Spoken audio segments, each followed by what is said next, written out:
आलं ना तोंडाला पाणी. चला मग बघूया. कांदे घ्यायचे, खोबरं घ्यायचं, अशा प्रकारे गॅसवर भाजून घ्यायचं.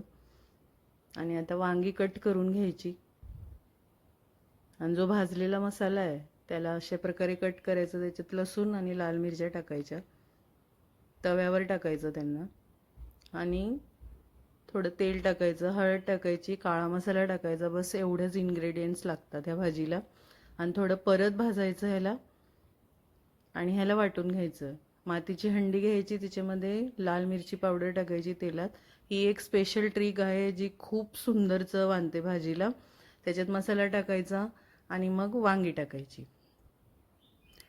आणि ह्या वांग्यांना पण थोडंसं त्या मसाल्यामध्ये भाजून घ्यायचं. वरून मीठ टाकायचं, पाणी टाकायचं, कोथिंबीर टाकायची आणि झाकून ठेवायचं. 20 मिनिटात ही भाजी तयार होते.